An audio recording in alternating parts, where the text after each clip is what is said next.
When someone looks you in the eye and asks, "Why are you being so sensitive?" understand that they are not looking for an answer. They are looking for control.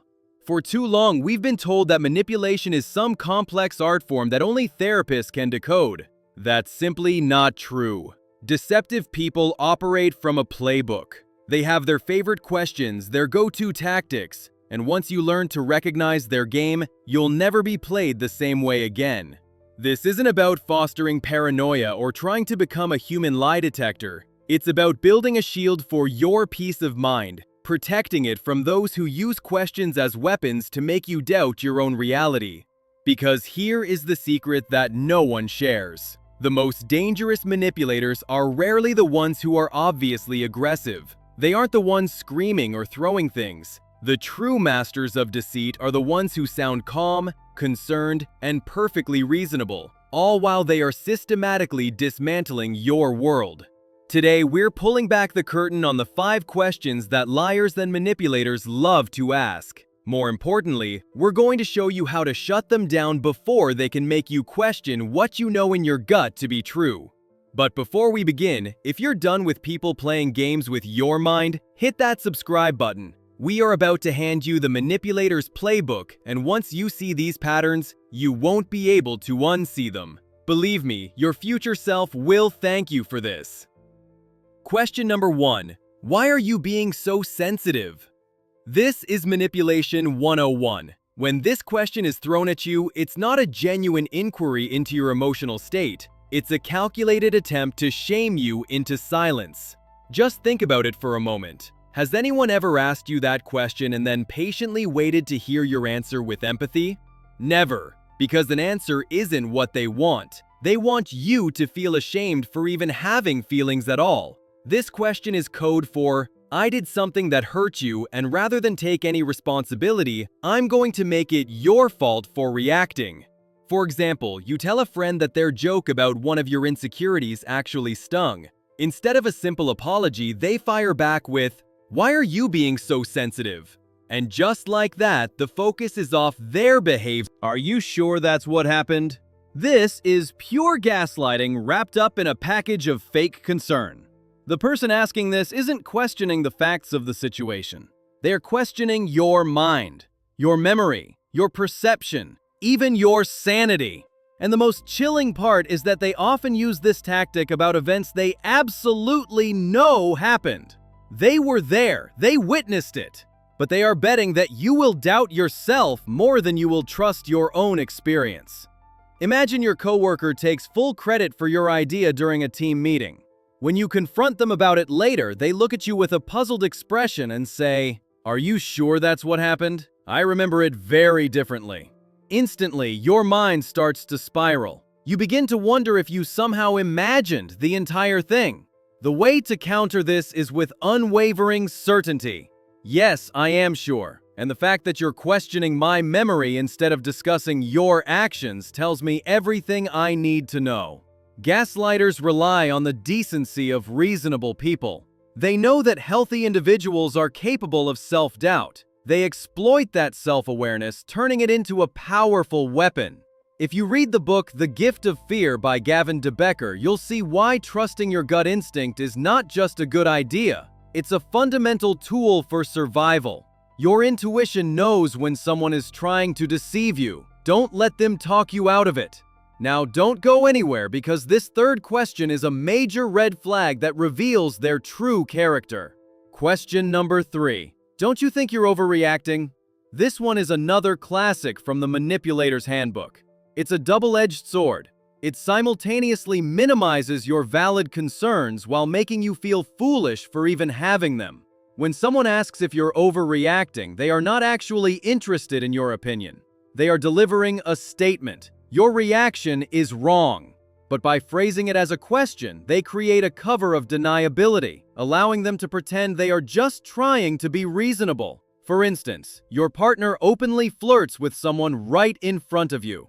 When you later say that their behavior made you uncomfortable, they ask, "Don't you think you're overreacting? It was just a friendly chat." Now the conversation is no longer about their disrespectful actions. Instead, you are forced to defend your process. And hold on, because the next question might sound supportive on the surface, but it's one of the most toxic of them all. Question number 4. What did you do to make them treat you that way? This question is the very definition of victim blaming, disguised as a harmless investigation. When someone asks this, they aren't trying to understand the full picture. They are actively searching for a reason to make someone else's abusive behavior your fault. The implication is as clear as it is cruel. If you were mistreated, you must have done something to provoke it. This question masterfully shifts the blame from the person who caused the harm to the person who was harmed.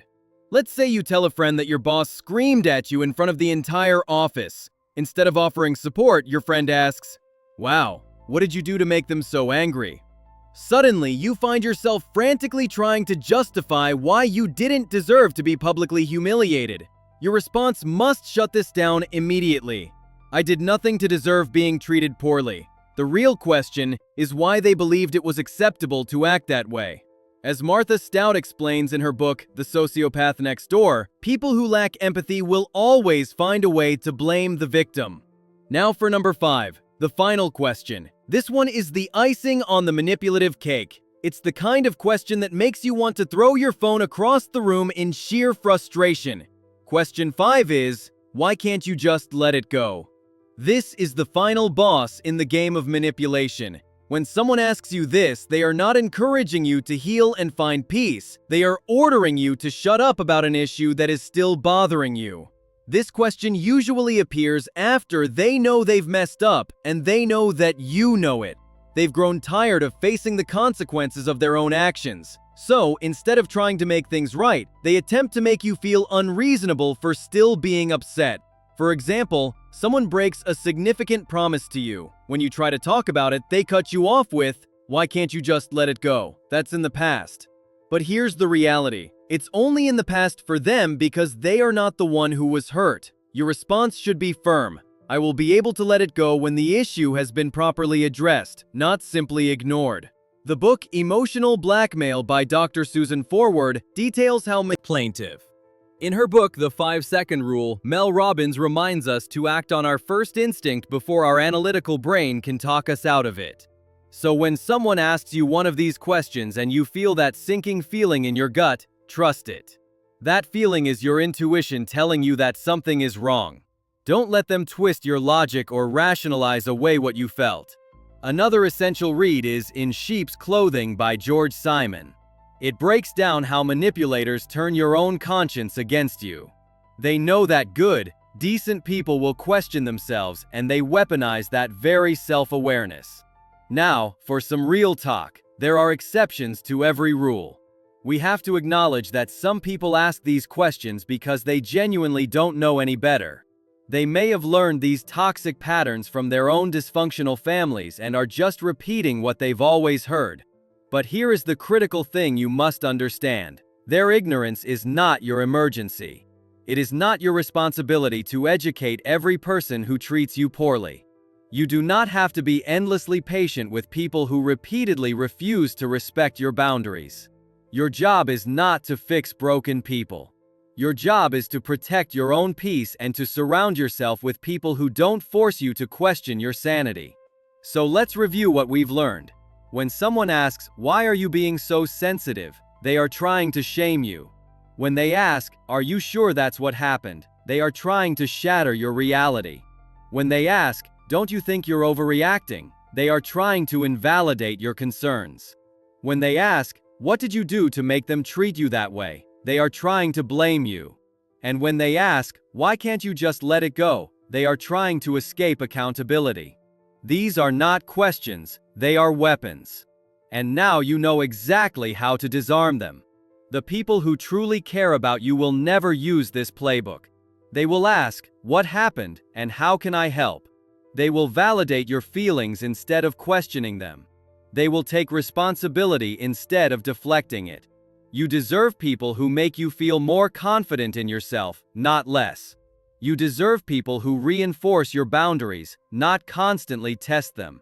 You deserve to be surrounded by people who believe you the first time you say that you are hurt. Successfully shut down a manipulator. And always remember, the people who truly love you won't make you question if you are worthy of love. They will make you forget you ever doubted it in the first place. See you next time, and remember to trust yourself. You know more than you think you do.